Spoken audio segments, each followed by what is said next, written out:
शिंदे सेनेतल्या प्रवेशानंतर अहिरांनी आदित्य ठाकरेंना सकाळीच संपर्क साधलेला होता। सकाळी संपर्क साधून पक्ष सोडण्याबाबत भूमिका मांडलेली होती। गेल्या 3 दिवसांपासून सचिन अहिर एकनाथ शिंदेंच्या संपर्कात होते।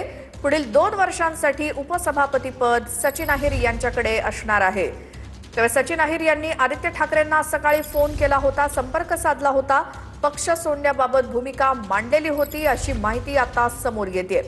आणि गेल्या 3 दिवसांपासून सचिन अहिर हे एकनाथ शिंदेंच्या संपर्कात होते अशी देखील माहिती समोर येते।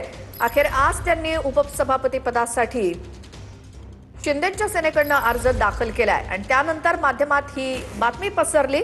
मात्र आज सकाळीच आदित्य ठाकरे यांना त्यांनी कॉन्टॅक्ट केला होता आणि आपली भूमिका मांडली होती।